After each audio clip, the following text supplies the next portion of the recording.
Hey y'all, welcome to another episode of the Ashley Williams Show. Y'all, this episode is so special.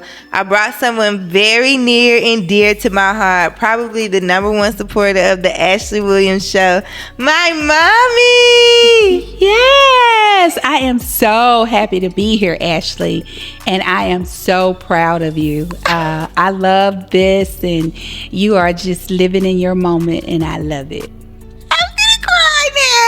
Let's wrap it up. I'm so happy to be here. Well, I'm happy, y'all. She has been itching to get on the show since the first day of recording. You look good, girl. Thank you. I wanted to wear red because you were saying that you were wearing red. Yes, I love red on me, and I love it on you too. It's so pretty. Period. Period. Okay, so before we get going, there's a segment on the show called Lemons to Lemonade where we talk about how we've turned a trial into a triumph. So do you have a lemon to lemonade story to share? I do. What's yours? So my lemon to lemonade story is you were born at 6.5 months. So I was very, very sick, and the doctors told me that I was going to die. And so they said I only had 24 hours to live, but they wanted to deliver you first because they would rather you live and me die. But so my lemon to lemonade story is we both are here and we are both well and we're both alive, and you are a true living testimony of always follow your dreams. Oh, that's so sweet. You stuck with me the rest of your life. Stuck with you. We Siamese twins. Well, thankful for them doctors, because how would I do life without you? I have no idea. Me neither, child. I'll call my mama in a heartbeat. Mama, what you doing? She could be at work. I don't care. I'm calling. And that's true, y'all. She calls me 24 hours a day, 7 days a week. Mama, I have this idea, but I need for you to execute it. And of course, what do mamas do? We do it. Mm-hmm. But I think that speaks volume in saying you have to know your strengths as a person. I'm not a doer. You're good at that. So yes, and they say the older you get, you should continue to use your mind so you can stay sharp. That is true. Really, I'm helping you. Yes, we're helping each other. Yes. You're right. You're a doer. I'm a doer, and you're a delegator. I like that. Yes. Amen. Just need to fulfill that in its all its glory. Amen. So cheers. That was a good lemon to lemonade story. Okay, so my dream vision for the show set is to be on the porch, because we used to be on the porch with Granny back in the day. Mm-hmm. But we're getting there. Not today. Today isn't the day. But what was your experience growing up? Because you was on the porch way longer than I was. Yeah. So what was your experience growing up on the porch in the house with your parents? And how many of y'all was it? 5. Mm-hmm. So I have 4 aunts and uncles, and then Granny and Grandpa. Right. Yeah. So my experience growing up on the porch was just a very rich experience. There were 5 of us. I'm the youngest of the 5. We had both parents at home. So everything was on the porch. The porch is where you sat if you got in trouble. Your whipping started on the porch. You got whipped on the porch? They started on the porch and they ended in the house. Jesus. Yeah, so you got fussed at on the porch, but the porch was also a place of a lot of love. Growing up in Mississippi, in a small town, everybody knew everybody. So when you sat on the porch, people would wave, they would stop and talk to you, they would stop and get a meal, because my mother always, your grandmama. Yo, who? My mom, my mother, your grandmother, always cooked, and everybody stopped on the porch. So the porch is where you learn discipline, you learn love, and you learn socialization. It was, I guess, it was kind of like our version of Instagram. Because all the gossip was held on the porch, all the fun stories, all the sad stories were also on the porch. So, and we actually had face-to-face interaction with people. The porch is also where a place you learn Also to be athlete, because we jumped off the porch a lot. We danced on the porch. We sat. One of my favorite memories is when we would sit and eat watermelon, and we would spit the seeds on the ground, and you go back out there a few more days, and you see little small watermelons sprouting up. No. Yes, yes. I Yes. learned something new about the porch. Yes. So every Sunday, because your grandmother was My who? your grandmother. Mama. Your That's grandma. not what you call it, lady. Well, your grandmama was the. What did you call her? We call her Boot. Why you call her Boot? Why didn't you call your mother Mom? She didn't want us calling her Mom. She liked for us to call her Boot, and that's what we called her. And everybody in the neighborhood called her Miss Boot. Mother. That is where in Mississippi? Tunica, Mississippi, which is located 30 minutes south of Memphis. It's where a lot of casinos are. At one point, we were known as one of the poorest places in the U.S., but when the casinos came, Tunica's got national recognition. So, but we never thought of Tunica like that. We Like always poor? we never thought of us as poor, because we all had what we needed. We had love, we had food, we had roof over our head, and so we never thought of that we were the poorest growing up, because we had each other. So I love Tunica. I still love Tunica. I have no problems if I have ever return to Tunica, because of all the love and the genuineness that's there.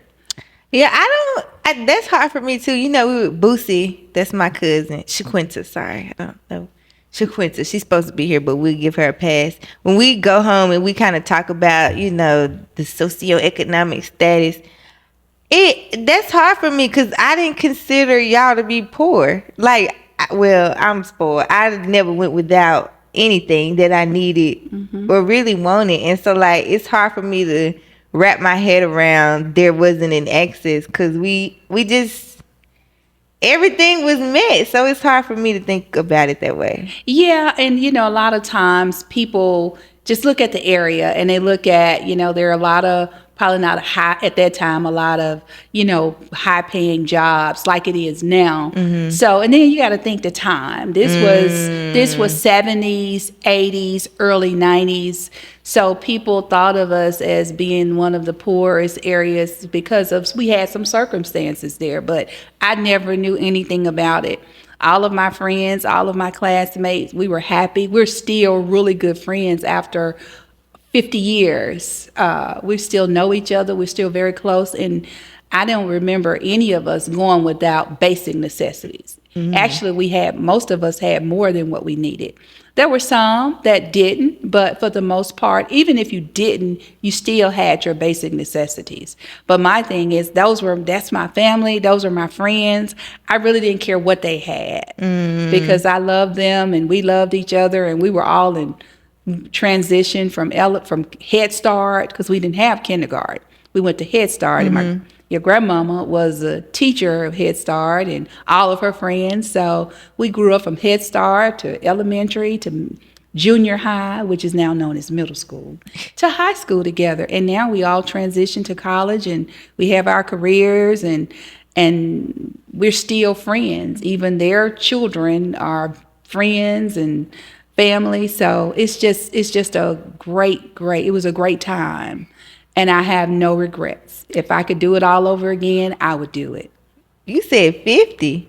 Yes. Girl, you look young. Yes, I just turned 54 last Sunday. Well, you sure did. Yes. Happy belated birthday. Our birthday is 2 days apart. Yes. What was you doing when you had to go have a baby? Getting ready to go to a party. Yes, I was getting ready to have my birthday party, and then here you come. I've been raining on your parade since I've gotten here. Yes. Okay, so we talked about the porch, but we have a very large extended family. Yes. And so they were a part of that whole experience too. So I like to hear, what's your favorite story of you, and how many of y'all cousins was it? So Deal House? There were 18. Okay. Yes. At that time, there were 18 cousins. 18? 18. At that time. It was 18 of us. Okay, y'all were 5. There were 5. And then there were some that your great grandmother, she raised. Okay. So, and then we had one sister had 2 children, another sister had 6 children, and then our uncle, he has 2 children. So That's total a lot of kids. yes, it was a lot. But one of the fondest memories was there were actually 2. So there we lived your great grandmother lived in a little small apartment in Robinsonville, Mississippi. And that's where all the casinos are located now, in Robinsonville. So we lived in what we used to call the flats, which basically is a 1-story apartment. And in your great grandmother room, all of 18 of us would just pile in there. We'd be on top of each other, but we all wanted to be in her bed because we just loved her so much. And she allowed that? Yes. Like, they were never the kind of parents or grandparents to say, get out of my room, or they never shunned us. They never told us to get away from them. We wanted to be around them, and they allowed it. And so precious. So precious. I loved it. I loved it so much. So we would all pile in her room with her. So here she is, this little small lady. Very small. Very small, very petite. She probably weighed no more than 96 pounds all of her life that I can remember. And here she is with 18 grandchildren, either on her bed, on her legs, on the floor, or wherever. So that was one of them. And then my cousins and I, they used to love to play dodgeball. So we would go outside and play dodgeball. And my cousin David, he used to be the one who would throw the ball and just hit us so hard. So those were like my fondest memories, because I was at that time the youngest of all 18 of the cousins. So I just enjoyed every minute. I relished every minute of it. Yes. The baby. They say the baby and the only child have similar tendencies. I guess. Yeah. I guess you could say that. Growing up, because the thing is, growing up as the baby or the youngest, especially like my siblings, they're a lot older than I am. So you do feel like sometimes you are the only child, because they all have their own lives and they have their careers, and sometimes they've already left home. So when you're the youngest, it's just you and your parents most of the time. So yes, I would say also yes, that the youngest or the baby and the only child do have similar tendencies. They call me spoiled. You are. You are spoiled, but you're humble. You're spoiled, but you're humble. Like, you're not spoiled to the point, you never was spoiled to the point where if you didn't get what you want, you was going to be screaming and hollering, because you know your mama didn't play that anyway. So, but you... You believe in gentle parenting? Yes. You know what that means? Yes. You gentle parenting me? Sometimes I did gentle parent. You didn't get a lot of whoopings coming up. Nah, girl. You didn't get a whole lot of whoopings coming up. You got disciplined when you needed to be disciplined. And my discipline was consistent. But you didn't. I feel like your friends think I gentle parent. That's because they get the gentle mama. That's how I am. I just always get the gentle mama. Yes. I got the 0 tolerance. And that's how it should be. You don't believe in, like, forming a relationship with the kid because they're also a human? I do believe in forming a relationship, but the relationship has to have boundaries. Okay, boundaries. Yes, you're supposed to be the parent and not the friend. I ain't one of your little friends. Not at all. No, that's good. So, being from a small town in Tunica and then moving to Memphis, which is a little larger, definitely not the small town vibes. What has been your perspective, and how have you navigated life where you're not able to be in a room with 18 of your cousins on the porch anymore? So, like, how do you navigate life now, and how do you lead in this world being from a small town? So being from a small town and learning the values of family and the value of true love and genuine friendship, I still carry those values. So I'm not able to be in a room like we used to with all 18 of us. But there are some of us that are still close to each other. So I have a cousin, we live 6 minutes apart. I have another cousin, we live about 30 minutes apart, and another one, we're about 15 minutes apart. So we still get together. We don't get together as often as we used to, but we do talk. We talk, on the phone, social media. So I still have that sense of family. And even with my friends and coworkers that I've met, nobody is a stranger to me. Whoever I meet, I never meet a stranger. Never, ever. I never meet a stranger. I can meet someone in a grocery store, and you're going to think that we've been knowing each other. Whole life. Exactly. Why you be asking them people all them questions? Because you never know. You never want to miss an opportunity to be the reason why somebody smiles. You always want to present yourself as that, no matter how they are or how rude they may seem. You always want to be the person who genuinely shows concern and compassion for people. That's definitely shown, because out of all of my friends, you're like the parent in the friend group. Like, you're like a friend. You get what I'm saying? Like, Yes. Everybody else, parents, we know them, but you actually be in the mix. And people be looking for you. Yes. Before they look for me. Where your mom at? Right. Well, you have to be that way, and you want to be that way because you want to build a sense of community, and you want to build a sense of letting people know it doesn't matter how old you are still loved, and without any attachments. And so many people, older people, younger people, they need that, because I meet a lot of people who've never been to a family reunion. Girl, that blows me. Exactly. It blows your mind, doesn't it? Yes. Yeah. And I meet people who say, I ain't gonna ever speak to my mother. I'm not gonna ever talk to my sister or my brother. And you meet people who don't have siblings. And they have no sense. So they enjoy, just like you, sitting down listening to my stories of me tell about my family and my cousins and how we played and fought and argued, and at the end of the day, we still love each other. So you always remember that your story needs to be told.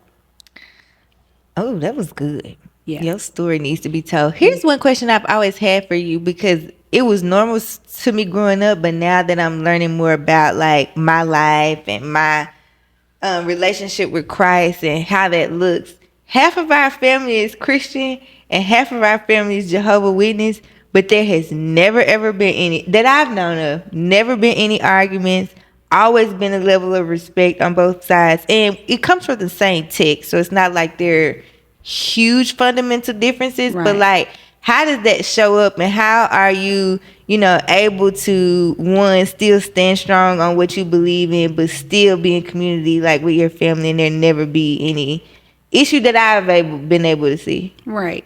Well, that's my family. Those are my cousins regardless. And regardless of who we serve or what we believe or how we study it, Christ is the head. And he's always going to be the center of my life. My job is to tell people about Christ. My job is to tell my testimony, hoping that my testimony will bring people to Christ. But just because we don't study the same, that's still my family. And we love and we respect each other regardless. But my job as a Christian is to bring as many people to Christ so they can experience the joy that I have. Oh. Yeah. So. The devil can't take it away. The devil cannot take it away. Don't let him steal your joy. No. Okay. I'm a firm believer in John 3:16. For God so loved the world? Yes. He gave his only begotten Son. Who he said what? Whosoever may believe in him shall have what? Everlasting life. Right. Look who been in Bible study. Yes, I'm proud of you. Amen. Amen. Okay, this is going to air in honor of Mother's Day. Okay. And I love you. You my girl. We like this. Exactly. But Granny, I already know. That's my dog. Yes. That's my dog. She left us way too soon, but I'm interested to hear your perspective. Be honest, Okay. and transparent. So I grew up in a family of strong women. You're a strong-minded woman. Granny's a strong, like everybody in our family are strong-willed women. There is a conversation being had on social media about Come on. she already looking y'all. There's a conversation being had on social media about women being feminine and allowing men to lead and not appearing masculine, and that can be sometimes confused with being a strong, independent woman. So like, and you've been married quite a while. How many years, girl? 24 years. That's a long time, child. It is a long time. So what's your perspective on that? Like, how do you show up as a woman who's confident in herself and her abilities, but also, I don't know, in a marriage where, based on the Bible that we believe in, you're taught to allow your husband to lead? Well, you have to first, the Bible talks about equally yoked, okay? And you have to think of marriage in those terms. Marriage is not something that you want to rush into. You don't want to look for a husband. You want the husband to find you. And so when you marry someone that like some of the same things that you like. Marry a Christian. First of all, make sure that he's a Christian. Make sure that he honors God and that God is the head of his life. Make sure that he honors his mother. Because if he is doing things that you don't like before you're married, after you're married, they're not going to change in most cases. So you want to marry someone that God sent, first of all, God has sent to you and have the same values that you have. Now, you still don't want to lose you in your marriage, but you do want to honor the Bible. And the Bible says that the lady is to honor her husband and the husband is to honor the wife.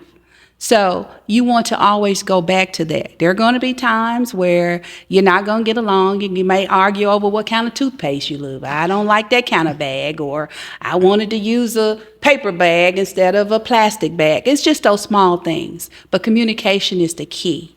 It doesn't matter if you are in a relationship of marriage or if you're in a dating relationship. Never lose you and always be confident in who you are.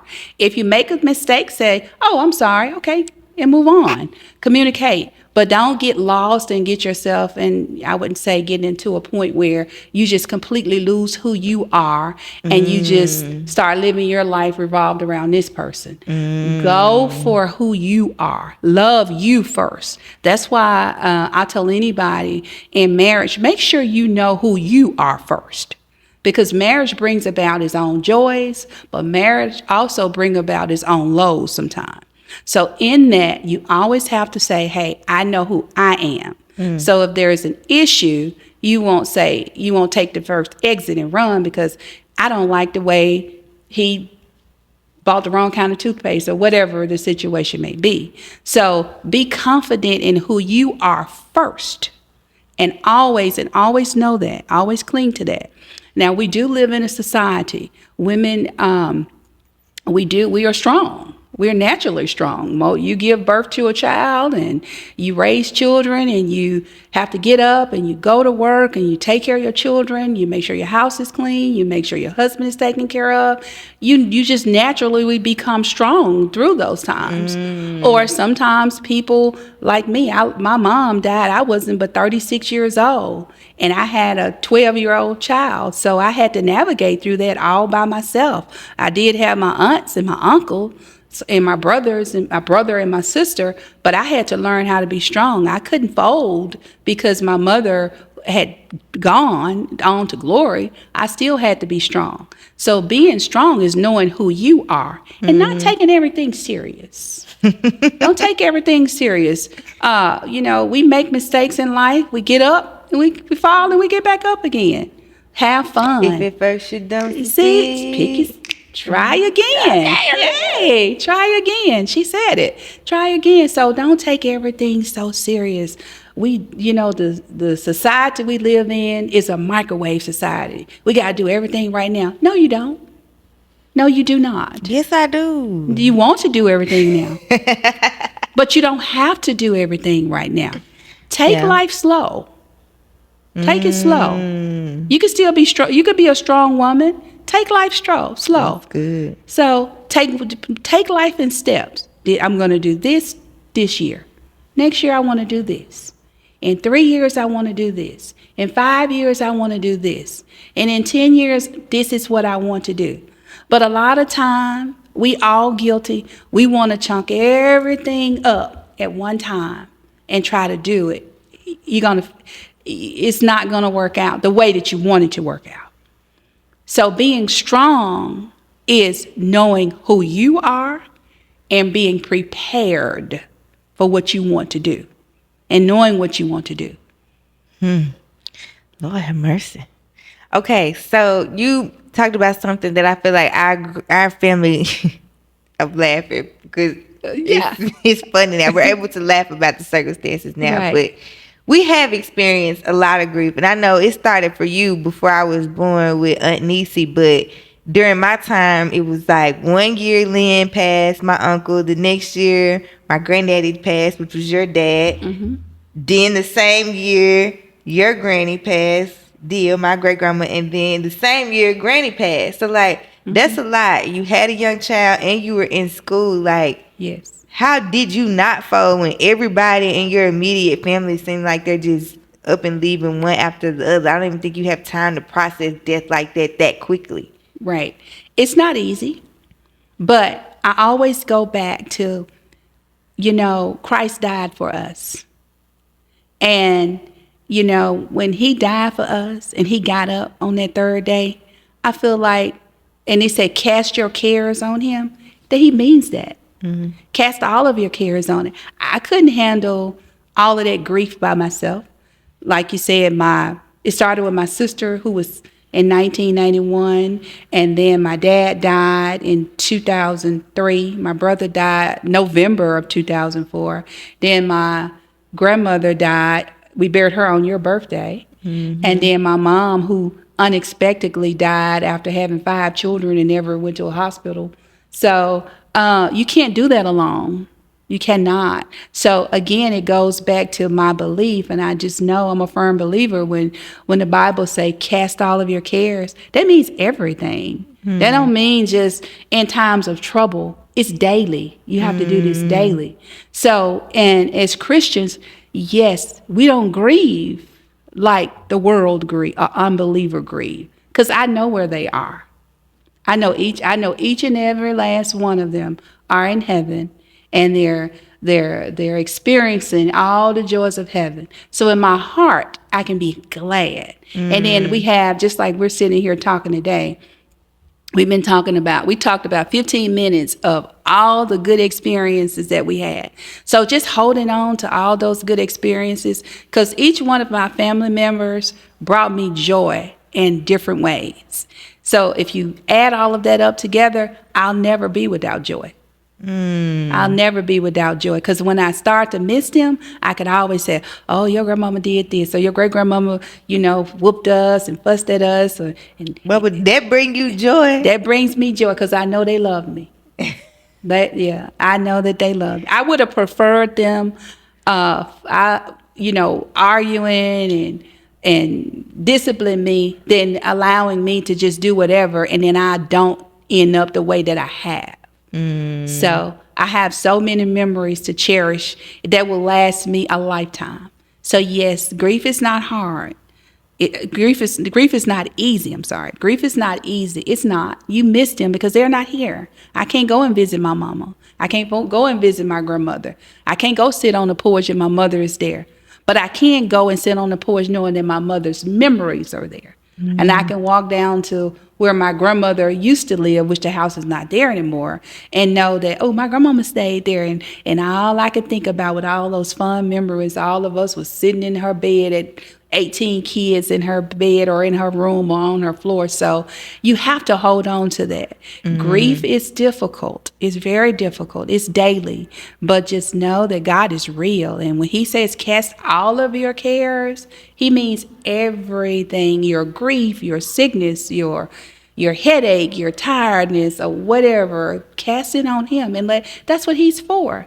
And just stay in the word and just continue to hold on to those memories and you will get through it.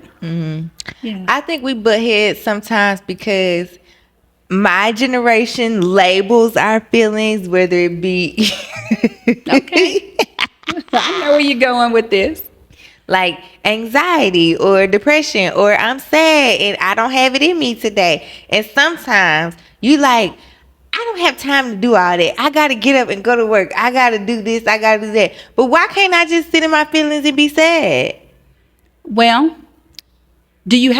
what are you sad about? It depends on the day.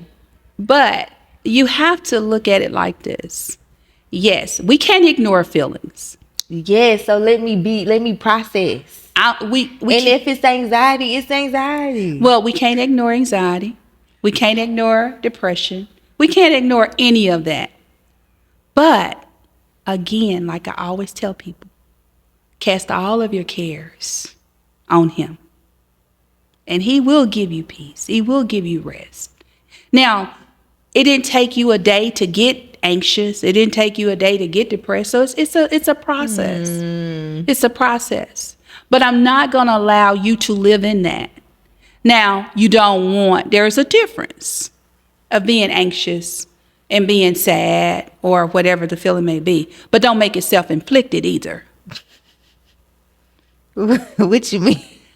Don't have things. Don't try to do too many things at one time, and then you go, oh, I'm tired, I'm depressed. I'm anxious, and mom, I'm this, I'm tired. Yes, because you tried to do 50 things at one time. Yes, it's going to create some anxiety.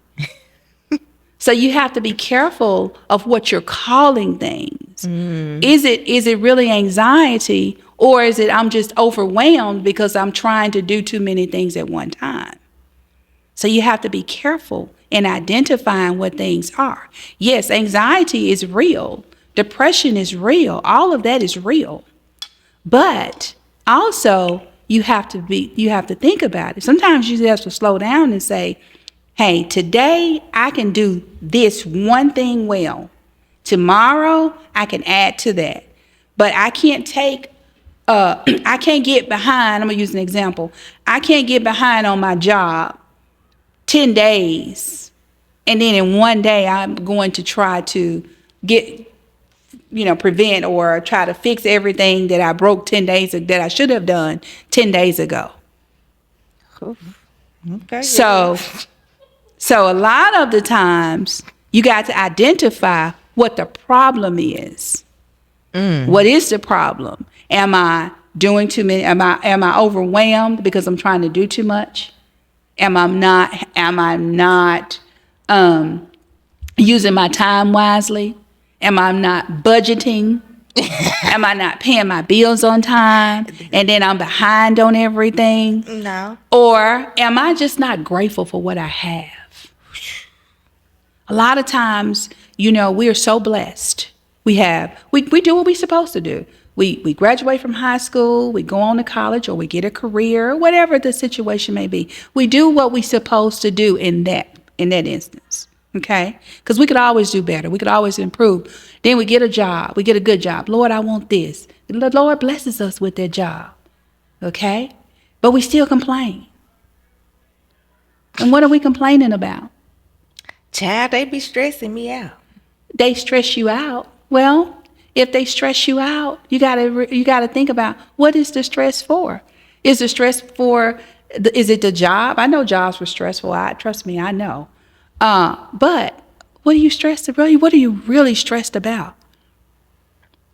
Is it worth you spending time on saying I'm stressed about it, or is it worth you saying, throwing your hands up and saying, Lord, you know what? It's difficult, but I thank you because I do have, Lord, you blessed me with this job. And the Lord is always going to put you where he wants you to be, and he's going to keep you there. You have to remember that. So a lot of times our anxiety is also coupled with just being overwhelmed because we're trying to do too much too soon. So you have to remember that. So I would tell anybody, manage your time wisely. Live life, enjoy your life. Don't try to do too many things at one time because it's very overwhelming. It really is. Yeah. So, and then think about think things through before you do it. If you living in a city and your job is on this side of town and you living way over on the other side of town, think about these things. All right now. Think about this. Okay. Because that in itself can cause Mama, stress. that's the deeper layers to that cake. I'm just saying, I understand the layers, but what I'm saying, these are the things you got to think about. You have to lay everything out. Say, hey, this right here is causing me more anxiety than this thing. What can I change about it? Yes, ma'am. Yes, that's what I'm saying. Yes. Okay, so as we wrap it up, what advice would you give to mothers or parents who are parenting millennials? Love your children. Mama, that's it. Let me finish. Okay. First of all, love your children. Ride those tides with your children. They're going to be those waves. They're going to go up. They're going to go down. Ride it with them. Give them advice. Tell them what you know is right and stand firm on it. Stand firm over your belief. Always try to steer your children, whatever they do, to Christ. Encourage them to do what's right. And I don't care how old they are, a millennial or however. But as they become millennials, they start to have their own families, have their own thoughts. You respect that. But still, at the end of the day, you still be the parent. Don't be their friend. Always be their parents. I don't care how old they are. You my friend. Yeah, I am your friend, but I'm your mother first. I'm still your mother. And I'm still going to tell you, Ashley, that's not right. I'm still going to correct you. Now, you may not listen to me, but I'm still going to tell you. I'm still going to guide you. I don't care how old you are. Because I'm like your granddaddy always said, we were his children from the cradle to the grave. And my dog. And that's how I feel about you. So as a parent of a millennial, like I said, I'm a very proud parent because as a millennial, you've done well. You've done well for yourself. And most of all, you're kind. If you can't, that's the most thing that I'm really proud of you is your kindness and your heart for people. You have a genuine heart for people. And you're very sympathetic. You're very empathetic. That's something I'm still working on. But, hey, but you are, and you're very genuine. And a lot of times that causes you to be overwhelmed because you want everybody to do well. You want to love everybody. You want to save everybody. And I'm proud of you for that. But as the parent of a millennial, I would tell any mother, most of all, love your children, be there for them, show up for them, and never, never, never stop telling your children what is right. That's good. Well, on that note, we got to have you back for a part 2. Yes. Maybe a resident co-host. Oh, yes. I do. Okay. Yes. Well, thank you, Mommy. I hope people got to see some of our relationship. Who's your favorite rap artist right now? Glorilla. What's her song? Get 'em, Glow. Well, thank y'all so much for tuning in to this week's episode of the Ashley Williams Show. I hope you enjoyed. Happy Mother's Day to all of the mothers out there. And don't forget to like, comment, and subscribe.